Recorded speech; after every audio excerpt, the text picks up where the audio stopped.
Hello class, welcome back बच्चों। लो प्यारे बच्चों, बात कर रहे थे हम केस स्टडी की। केस स्टडी कर रहे हैं बेटा हम एपीसी की बुक से, और हमने बेटा 8 केस स्टडी कर ली थी कल तक। आज स्टार्ट कर रहे हैं 9 से। 9 और 10 शुरू के लिए पेंडिंग छोड़ते हैं बेटा, आखिरी में करते हैं इसको। स्टार्ट करते हैं 11 से बेटा, और 15 तक पहले फिनिश करते हैं। लो प्यारे बच्चों, ये बात मैं कल भी बोल चुका हूं, मुझे 2-3 टॉपिक का डिस्कशन अभी और करना है, ठीक है ना। वो आज मुद्दे टच हो जाएंगे बेटा, और चैप्टर मेरे हिसाब से आज पूरा पैक हो जाएगा बेटा। इसके बाद ये चैप्टर दोबारा नहीं उठेगा, ठीक है ना। इसके बाद मैं चैप्टर दोबारा नहीं उठाऊंगा बेटा, बस पैक हो गया, ठीक है जी। बस आपने इसके बाद MCQ का एक टेस्ट देना है मुझे, बहुत तगड़ा सा, ठीक है ना। वो मैं आपको डेट बता दूंगा। एक दिन बेटा 2-2.5 घंटे का टेस्ट दो मेरे को, जरा 100-150 क्वेश्चन MCQ में बनाता हूँ इससे, ठीक है जी। हाँ चलो जी बाबू, पेज नंबर 24 क्वेश्चन नंबर 11 पर हम हैं। लो प्यारे बच्चों, पढ़ते हैं, और पढ़ने का सीक्वेंस हमारा वही है बेटा। सबसे पहले हम रिक्वायरमेंट पढ़ते हैं। What are auxiliaries to trade? बेटा it is a direct question. Auxiliaries to trade क्या होती है, मुझे क्या करना है इसका? सिंपल बात, इसका केस स्टडी से कोई लेना देना नहीं है।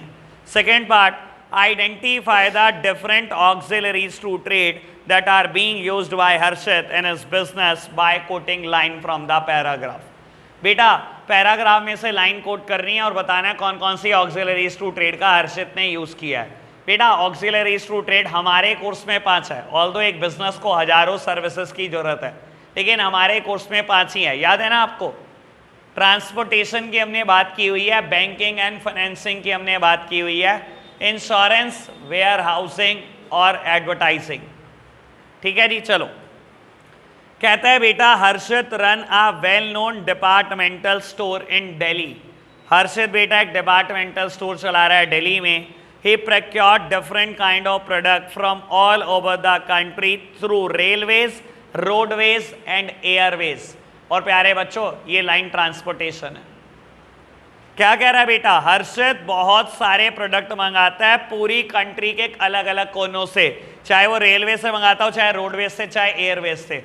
जिस दिन मैंने ट्रांसपोर्टेशन लिखा था ना, सबसे पहले बात बताई थी कि बेटा दुनिया के दिमाग में मिथ होता है कि ट्रांसपोर्टेशन मतलब बाय रोड गुड्स आ रहा है। ट्रांसपोर्टेशन का मतलब सिंपल ट्रांसपोर्टेशन है, चाहे वो बेटा एयर रूट से हो, चाहे बेटा मरीन रूट से हो। मैंने ये बात बोली थी आपको, ठीक है ना। तभी बताया था शिप और वेसल, तभी बताया था बेटा एरोप्लेन और एयरक्राफ्ट। याद है आपको बात बाबू? तो बेटा ये लाइन थी ट्रांसपोर्टेशन। आगे बढ़ते हैं। He also owns a godown to hold the stock. समझदार बच्चे, क्या इसका आंसर? Where housing. कहता है बेटा उसके पास एक गोडाउन भी है, याद है ना बेटा, वेयर हाउसिंग में बात बोली हुई है, godown as well as cold storage. आगे बढ़ते हैं बेटा, next line. He has also taken a insurance policy worth ₹10 CR for his business. नाम से ही क्लियर है, insurance. Next line, moreover he has taken a loan of 2 lakh from ICICI bank in order to meet the short term financial need of the business. ये क्या है बेटा? बेटा है तो फाइनेंसिंग, लेकिन हेडिंग का नाम NCERT में बैंकिंग एंड फाइनेंसिंग है, और मुझसे ऑक्सिलरीज टू ट्रेड पूछी है। अगर मुझे कहता कौन सा कंसेप्ट यूज हुआ तो मैं फाइनेंसिंग लिखता, मेरे से ऑक्सिलरीज टू ट्रेड पूछी गई है, पूरा नाम लिखूंगा banking and financing. Last line, he has placed information about his store on the hoardings, billboard, etc. in order to popularize them। ये क्या है बेटा? एडवर्टाइजिंग। यानी कि 5 ऑक्सिलरीज टू ट्रेड का यूज हो रखा है। ओके बात, बढ़े आगे। लो प्यारे बच्चों, केस स्टडी नंबर 12। सबसे पहले requirement, define the term business risk. हमने डिफाइन किया हुआ है बेटा, कोई दिक्कत नहीं बाबू। B part, what type of business risk is involved in a decision of taste birds private limited to launch the 2 new brand in a snack market. बेटा कह रहा है कोई कंपनी है taste bird private limited, market में 2 नए snacks ला रही है बेटा, ठीक है ना। मार्केट में 2 नए स्नैक्स ला रही है। कौन सा टाइप ऑफ बिजनेस रिस्क वो ले रही है? बेटा आपको बता देता हूं केस पढ़ने की इसके लिए क्या जरूरत है आपको। बेटा अगर वो मार्केट में 2 स्नैक्स ला रही है, या तो बहुत चलेगा और या नहीं चलेगा, तो बेटा ये क्या है? Speculative risk. चलेगा तो प्रॉफिट होगा, नहीं चलेगा तो नुकसान हो जाएगा। प्योर रिस्क क्या होता था बेटा? या तो लॉसेस होंगे या लॉसेस नहीं होंगे। ये बिजनेस में आग नहीं लगी बेटा, वो मार्केट में 2 स्नैक्स लॉन्च कर रहा है बेटा, it is a type of speculative risk. मुझे केस पढ़ने की जरूरत नहीं है, मैं पढ़वा दूंगा आपके कहने पर, ठीक है ना। आगे बढ़ना बेटा, केस स्टडी बेटा पार्ट सी कहता है briefly outline any 3 feature of business risk. बेटा नेचर, फीचर, कैरेक्टरिस्टिक एक बात होती है, हमने 4 नेचर पढ़े हैं ना बेटा बिजनेस रिस्क के, याद भी कराए हैं बहुत सारे बच्चों को, उस दिन सुना था, ओके है ना बात बेटा। तो बाबू यहां आप एज लोगे दूसरे बच्चों से। बेटा बिजनेस स्टडीज का पेपर सच मायने में बहुत बड़ा होता है, और अगर आप रिक्वायरमेंट को पहले पढ़ते हो तो बहुत बार केसेस पढ़ने से बच जाते हो, जैसे कि इस क्वेश्चन में बच गए हम, केस ही नहीं पढ़ा हमने और सारे आंसर हो गए। बच्चा क्या कर रहा होता है, पहले केस पढ़ रहा होता है, फिर रिक्वायरमेंट, और फिर सोचता है यार केस पढ़ा क्यों, टाइम तो खराब हो ही गया। समझ आई बात बेटा। अब मैं केस पढ़ देता हूं, लेकिन बेटा मैं शौक पूरा कर रहा हूं, मुझे पता है इसमें से मुझे कोई काम की इन्फो नहीं मिलने वाली। कहता है taste bud private limited is a popular food and beverages makers in India. It is planning to launch 2 new soya based snack brands mingle and tingle in order to tap India's fast growing health conscious traditional snack market। बेटा सोया based 2 snacks ला रहा है, ठीक है ना बाबू। बाबू कहता है आगे this strategy will help the company to take on domestic major Haldiram food international private limited which is the largest brand by value in the sweet as well as savory snacks market with 28% market share।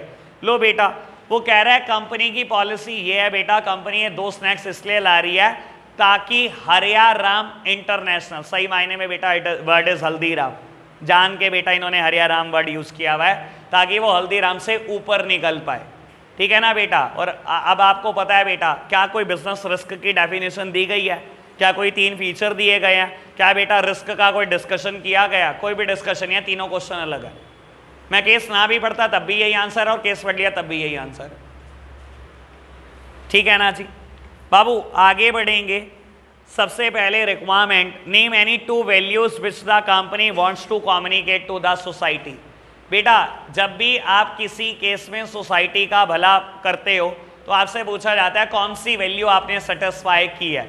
Babu although ये question eliminate हो चुके हैं, CBSE आज की तारीख में नहीं देता क्योंकि ये फ्री के नंबर होते हैं बेटा, और फ्री के देने नहीं है आपको नंबर, ठीक है ना बाबू। ये केसेस अब नहीं आते बेटा, ये सबसे आसान है बेटा, 1 नंबर में भी होगा तो फ्री का है। बाबू बी और सी पार्ट ढंग से पढ़ेंगे।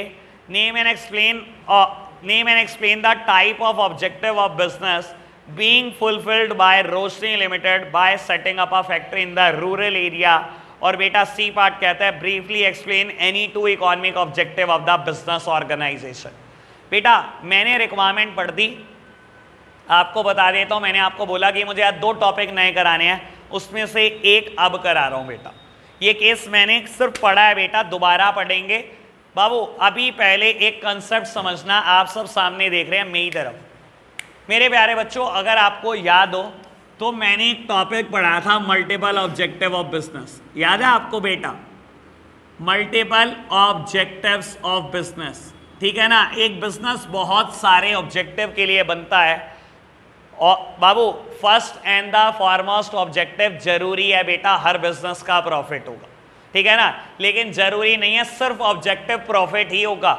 हमने बात की हुई है प्रोडक्टिविटी की, हमने बात की है मार्केट स्टैंडिंग की, हमने बात की है इनोवेशन की, सारी हमने बात की हुई है बेटा। मेरी तरफ देखना, यहाँ पर एक बात बस समझ लो बहुत आराम से और फिर आगे बढ़ते हैं।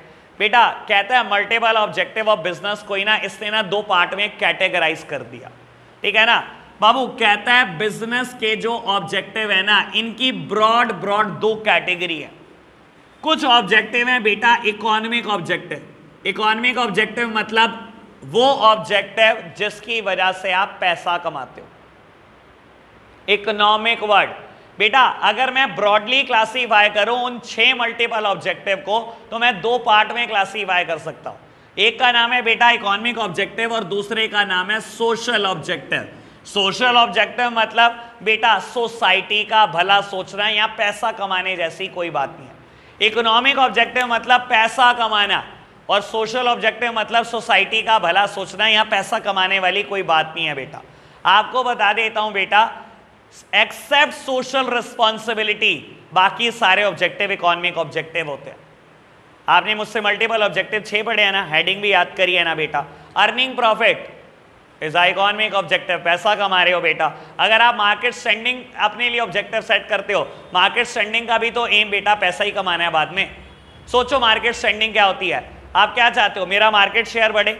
अगर आज आपका मार्केट शेयर 30% है, यानी कि 100 में से 30 कस्टमर आपके पास आते हैं, आपने अपने लिए टारगेट लिया कि मेरी मार्केट स्टैंडिंग 40% हो जाए, यानी कि 100 में से 40 कस्टमर मेरे पास आने लग जाए। अगर 100 में से पहले 30 आते हैं, आज 40 आने लग जाएंगे, कहीं ना कहीं इसका मोटो पैसा कमाना नहीं दिख रहा। इनोवेशन, क्यों चाहते हो आप इनोवेशन? अगर आप मार्केट को एक नई चीज दोगे बेटा, उसमें ज्यादा प्रॉफिट नहीं मिलेगा बेटा। तो बाबू प्रोडक्टिविटी अगेन इकोनॉमिक ऑब्जेक्टिव है। प्रोडक्टिविटी किससे रिलेट करती है बेटा? मैंने 100 इनपुट लिए, 20 की वेस्टेज करी, 80 का आउटपुट बनाया, मेरी प्रोडक्टिविटी 80%। मैंने टारगेट लिया मेरी प्रोडक्टिविटी 90% हो जाए, और मान लो 90 हो गई, मान लो बेटा मेरी प्रोडक्टिविटी 90% हो गई, कहीं ना कहीं बेटा मेरे पास फिनिश गुड्स पहले 80 बचते थे, अब 90 बचे, तो बिकेंगे कितने? 90। प्रॉफिट कितनों पे होगा? 90 पे। तो बेटा अगेन ये भी एक इकोनॉमिक ऑब्जेक्टिव नहीं है बेटा, सारे के सारे ऑब्जेक्टिव इकोनॉमिक ऑब्जेक्टिव थे, सिर्फ एक सोशल रिस्पॉन्सिबिलिटी को छोड़ दो।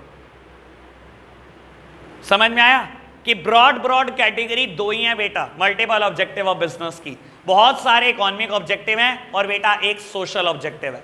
कभी पेपर में आपको कह दे कि सोशल ऑब्जेक्टिव के 2-3 नाम लिख दो, तो बेटा सोसाइटी का भला लिखने में कितनी देर रखनी है आपको?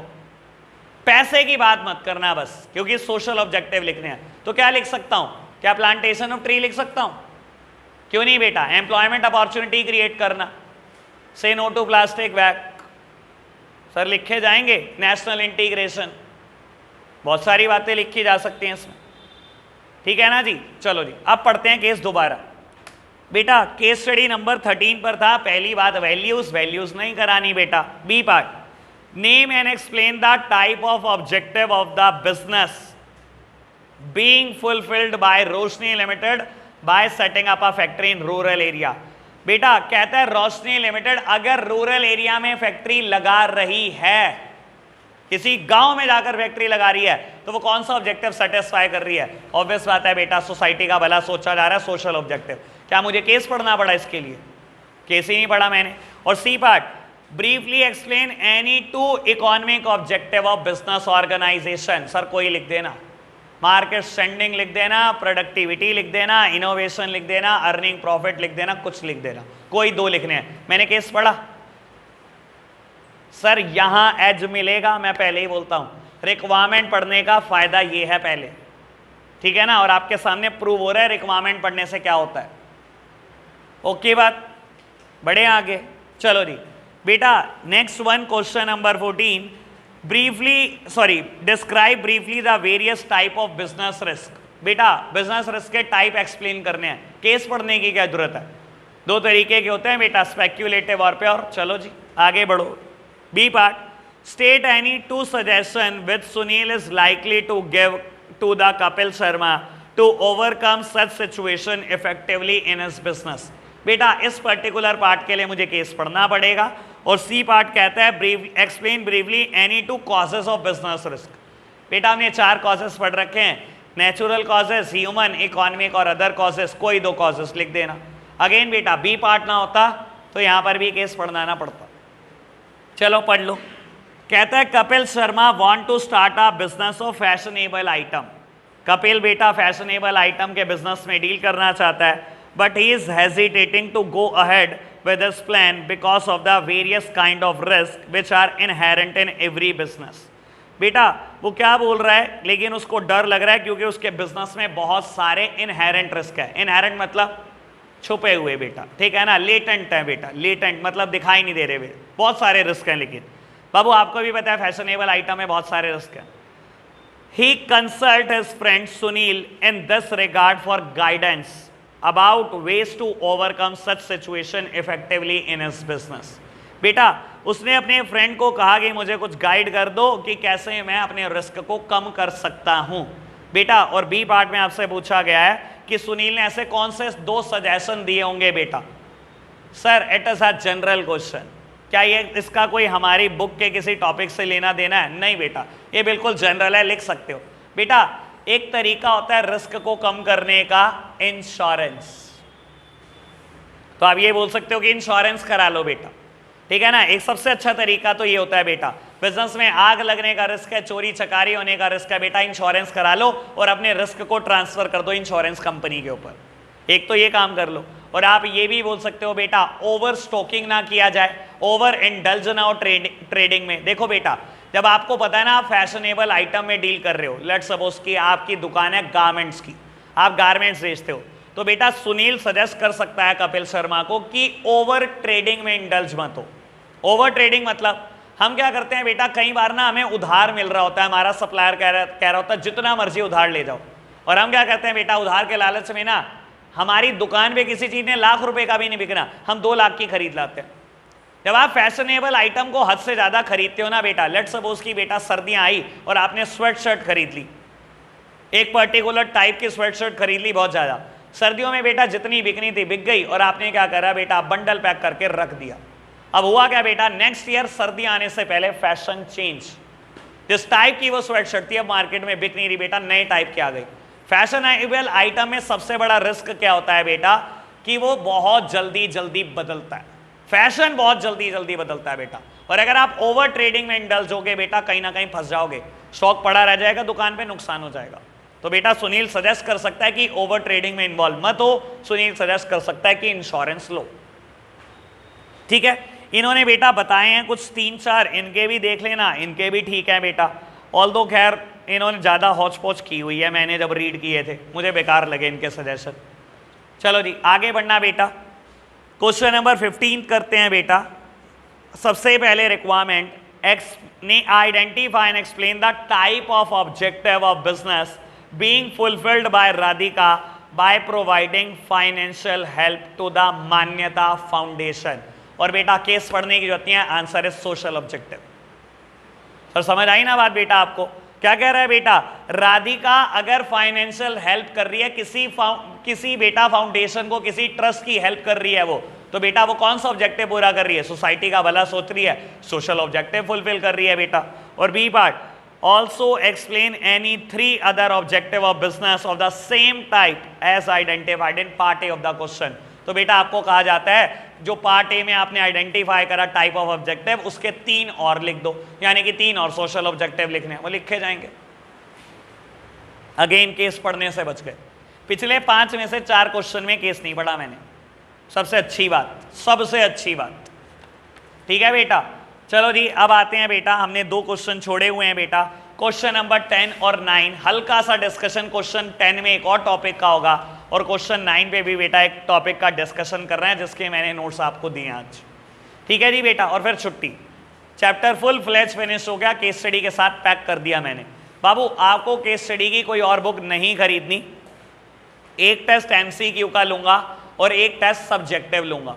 जब सब्जेक्टिव टेस्ट लूंगा तो बेटा केस स्टडी इस बुक से कहीं नहीं आएंगी, मेरे पास दुनिया जहान की बुक है बेटा, थोड़ा सा ट्राई वहां से भी कर लेते हैं, ठीक है ना। आप लेकिन बेटा कुछ मत करो, आप डायरेक्ट याद करो, क्योंकि मैं नहीं चाहता बेटा कि आप 10-15 केस स्टडी की बुक चाटो। क्या होता है बेटा, हर टीचर के पास एक नई बुक है केस स्टडी देने के लिए, चाहिए क्या बेटा, चाहिए मेंटल एप्लीकेशन। मैं चाहता हूं दिमाग चलाना आ जाए बेटा, जब दिमाग चलाना आ जाएगा तो मैं आपको आज से ही बोर्ड्स के लिए प्रिपेयर कर रहा हूं, मुझे कोई 11th क्लास में बहुत अच्छे नंबर नहीं देख रहे, आप सिर्फ दिमाग चलाना सीख जाओ, आज के नंबर कम भी आएंगे मुझे चलेगा, मुझे दौड़ेगा, ये चलाना आना चाहिए बेटा, क्योंकि बोर्ड्स में हर साल एक नई केस स्टडी आती है, ठीक है ना। कुछ तू टेंशन ना ले, तेरे 2023 में है पेपर, तुझे कोई भी कमेंट करने की जरूरत नहीं है।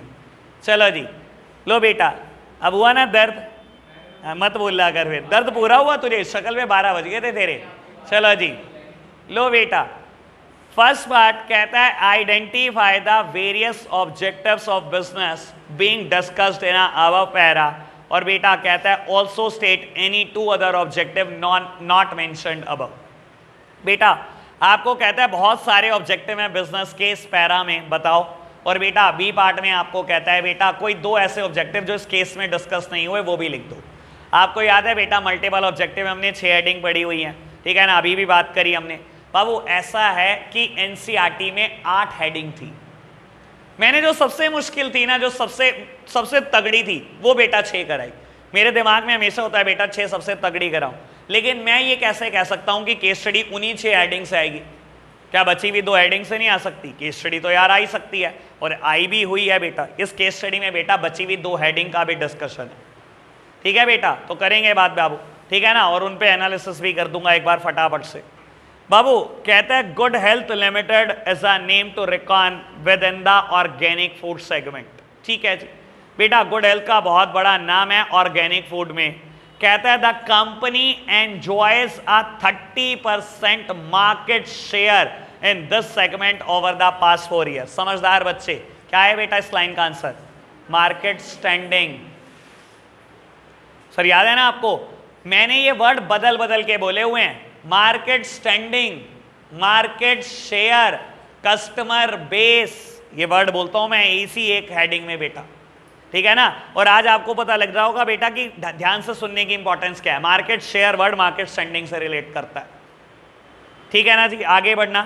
कहता है it introduce new range of product on regular basis keeping in mind the changing need and the preferences of people. ये क्या बेटा? इनोवेशन।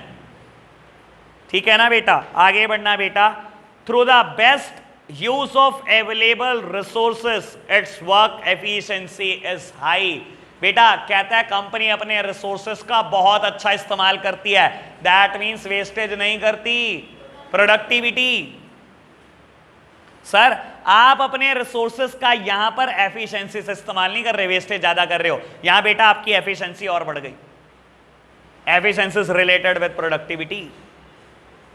ठीक है ना जी, बात ओके, आगे बढ़ना बेटा। Moreover in order to keep the high morale of its manager various professional programme are organised by the company from time to time. बता देता हूं वैसे आंसर इसका मैनेजर्स परफॉर्मेंस है बेटा। लो करता हूं बात बाबू, क्या है ये मैटर? बेटा मल्टीपल ऑब्जेक्टिव ऑफ बिजनेस में ना, मेरी तरफ देखना बेटा, मल्टीपल ऑब्जेक्टिव ऑफ बिजनेस में ना मैंने 6 मल्टीपल ऑब्जेक्टिव डिस्कस किए थे। 7 और 8 नंबर मैंने डिस्कस नहीं किया। मैंने कहा चलो आसान है बेटा, ठीक है ना, आसान बात को डिस्कस क्या करना। लेकिन बेटा केस स्टडी आई है तो बेटा डिस्कशन कर देते हैं। बाबू आप शॉर्टकट मत यूज करना, मैंने कर दिया। वर्कर परफॉर्मेंस और manager performance, worker attitude and performance या बेटा मैनेजर परफॉर्मेंस, ऐसे करके 2 और ऑब्जेक्टिव है। बेटा देखो आप एक बात को समझ कर चलो, किसी भी बिजनेस की efficiency is totally dependent upon the workers efficiency. ठीक है ना, मैं किसी कंपनी के एंगल के लिए बात करता हूं, रिलायंस इंडस्ट्रीज लिमिटेड। बेटा company is a artificial person, company है बेटा, कंपनी एक आर्टिफिशियल पर्सन होती है। रिलायंस इंडस्ट्रीज लिमिटेड कोई इंसान है क्या? मुझे ये बताओ, रिलायंस इंडस्ट्रीज लिमिटेड कोई इंसान है? नहीं बेटा। बाबू अगर मैं बोलूं कि रिलायंस इंडस्ट्रीज लिमिटेड की कैपेसिटी कितने गुड्स प्रोड्यूस करने की है, तो रिलायंस इंडस्ट्रीज लिमिटेड की capacity is directly linked with its employees capacity. ठीक है ना, रिलायंस इंडस्ट्रीज लिमिटेड खुद में तो इंसान ही है बेटा, जितने वर्कर प्रोड्यूस कर पाएंगे वही रिलायंस की कैपेसिटी है।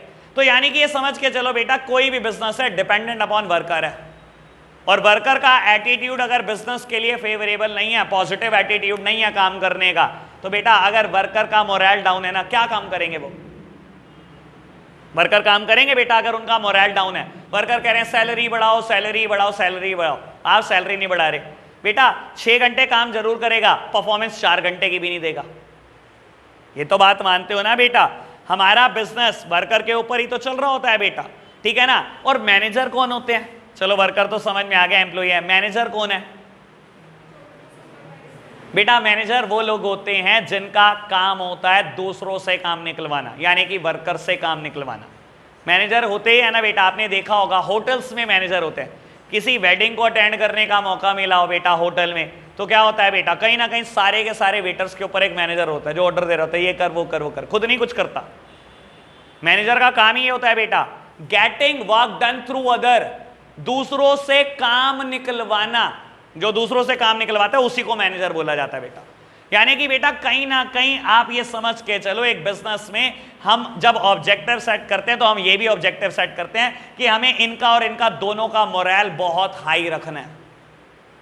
इनका एटीट्यूड बिजनेस के लिए फेवरेबल रखना है, क्योंकि हमारा बिजनेस इन्हीं के ऊपर डिपेंड करता है बेटा। और इनके लिए हम क्या करते हैं बेटा, इस ऑब्जेक्टिव को अचीव करने के लिए हम इनके लिए बहुत सारे प्रोग्राम ऑर्गेनाइज करते हैं। प्रोग्राम में भी बेटा एनुअल डे प्रोग्राम, जहां एनुअल डे प्रोग्राम में हम क्या करते हैं, वर्कर ने छुट्टी नहीं मारी, भाई साहब पूरे के पूरे 1 लाख एम्प्लॉय के सामने बुलाकर उसको अवार्ड दे दिया, मोमेंटो दे दिया, उसकी परफॉर्मेंस को बेटा नोटिस बोर्ड पे डिस्प्ले कर दिया, उसको सर्टिफिकेट ऑफ एप्रिसिएशन दे दिया बेटा।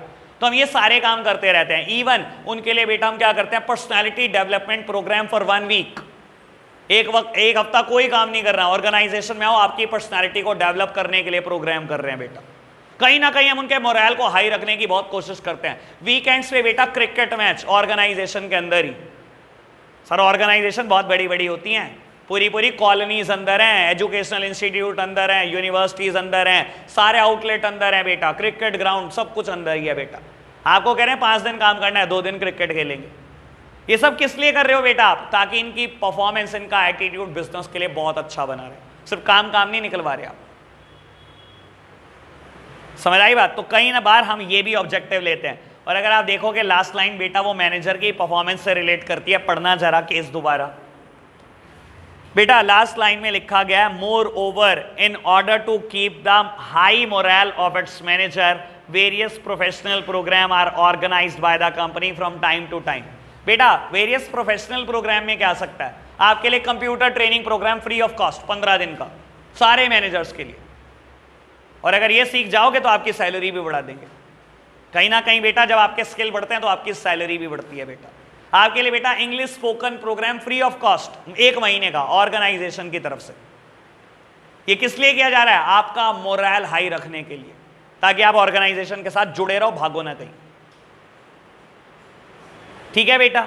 एंड लास्ट वन बेटा बात करते हैं क्वेश्चन नंबर 9 की, और इसके बाद बेटा चैप्टर खत्म। रिक्वायरमेंट बेटा कहता है identify the different point highlighting the role of profit and business being discussed in above para. बेटा रोल ऑफ प्रॉफिट बताना है। क्या हमने रोल ऑफ प्रॉफिट कभी पढ़ा है बेटा, अभी तक तो नहीं पढ़ा बेटा। आज मैंने नोट्स दिए हैं बेटा, तो आज रोल ऑफ प्रॉफिट पढ़ाने हैं बेटा। जब वो करा दूंगा तो ये समझ में आ जाएगा। समझना भी क्या है बेटा, 2 पॉइंट लिखने हैं मेरे को, तो बेटा पता लग ही जाएगा आपको। और B part, earning profit cannot be the only objective of the business. Do you agree with this statement? Justify your answer. बेटा आप बताओ एग्री हो कि नहीं हो। कह रहा है earning profit can not be the only objective of business. Profit कमाना किसी भी बिजनेस का इकलौता ऑब्जेक्टिव नहीं हो सकता। यस हमने टॉपिक पढ़ा यार, मल्टीपल ऑब्जेक्टिव ऑफ बिजनेस। हम कैसे कह सकते हैं कि प्रॉफिट कमाना ही इकलौता ऑब्जेक्टिव होता है। ठीक है ना बेटा, हम बिल्कुल एग्री करते हैं स्टेटमेंट से। तो बेटा बस खत्म, यानी कि मुझे बस ए पार्ट के लिए मेहनत करनी है। मेरी तरफ से केस स्टडी पूरी हो चुकी। ठीक है बेटा, चलो जी बाबू आप मेरी तरफ देखना। ऑल दो नोट्स की रिक्वायरमेंट आपको पड़ेगी नहीं बेटा, ठीक है ना। जो मैंने दिया बेटा पढ़ ले, बाद में पढ़ लेना। आप सामने देखो, टॉपिक में वैसे ही फिनिश कर दूंगा बेटा। टॉपिक का नाम है role of profit in the business. Profit का क्या यूज है बिजनेस में, क्या रोल है, यानी कि मैं ऐसा भी कह सकता हूं इंपॉर्टेंस ऑफ प्रॉफिट। प्रॉफिट की क्या इंपॉर्टेंस है बेटा बिजनेस को। बेटा नोट्स बंद रहने चाहिए, आप पहले गेस आपका है। अच्छा प्रॉफिट की क्या जरूरत है बिजनेस को। अगर आप कहोगे कोई जरूरत नहीं है, इसका मतलब लॉस होने चाहिए। क्वालिटी इंप्रूव हो जाएगी, किस चीज की, गुड्स की। ज्यादा प्रॉफिट होगा तो ज्यादा अच्छा खरीदोगे, कह सकते हो। लेकिन बेटा क्वालिटी से ना सोसाइटी का भला होता है, और हम सोचते नहीं, हम अपने लिए ही काम करते हैं। लॉन्ग टाइम तक बिजनेस चल सकता है, ये तो बात बढ़िया है भाई। ठीक है, और पहले आपकी स्किल्स चेक कर लें फिर मैं। हाँ और अच्छा, हाँ सर बताओ सर। हाँ वो तो तूने पढ़ लिया अभी नोट से, क्या रहता है। चलिए ये तो चल बिजनेस रिस्क में ही पढ़ा दिया था। इसको क्या कहते हैं, profit is the reward for risk taking. वही बात तू बोल रहा है अब, ठीक है ना। और सर बेटा नहीं पढ़ा था क्या, ईशान की कसम खा ले। मुंह नीचे कर लिया, कह रहा गर्दन कट जाएगी मेरी। लो जी बस थक गए, लो जी। हाँ हाँ ऋतिक भाई, मार्केट में पोजीशन, ठीक है, इसको हम गुडविल बोलेंगे अभी थोड़ी देर बाद। चलो जी बेटा करता हूं बात। इंपॉर्टेंस क्या है प्रॉफिट की, ये बात कृतिका ने बोली मेरे को। बाबू इसकी हेडिंग मैंने बदल दी, इसका नाम है सर्वाइवल। बेटा देखो, अगर बिजनेस रेगुलरली प्रॉफिट कमाता रहेगा तो कहीं ना कहीं मार्केट में आप लॉन्गर पीरियड ऑफ टाइम तक सर्वाइव कर सकते हो। सर्वाइवल का मतलब क्या होता है बेटा? Meet out your expenses. बेटा अपने खर्चों को लॉन्ग टर्म के लिए मीट आउट कर सकते हो। एक बात सोचना बेटा, जिन बिजनेसेस में प्रॉफिट थे, क्या वो कोविड में सर्वाइवर कर गए कि नहीं कर गए? सर 2 बार हो गई, सेकेंड वेव आ गई, ठीक है ना, तीसरी का अंदाजा है। जिस बिजनेस में प्रॉफिट है ना, सर्वाइव वही कर पाया बेटा। जिस बिजनेस में प्रॉफिट नहीं है ना बेटा, बंद भी हुए बहुत सारे बिजनेस कोविड के बाद। तो बेटा प्रॉफिट का सबसे पहला रोल क्या है? Survival. Survival simply means meet out your expenses of the business. और आप बेटा अपने खर्चों को तभी मीट आउट कर पाओगे जब प्रॉफिट होंगे बिजनेस में। प्रॉफिट नहीं तो सर्वाइवल भी नहीं। दूसरे काम की बात बेटा, ग्रोथ एंड एक्सपेंशन या एक्सपेंशन एंड ग्रोथ, दोनों का मतलब एक ही बात से है बेटा। बिजनेस में कॉन्टिन्यूअस प्रॉफिट होंगे तो बिजनेस एक्सपेंड कर सकते हो।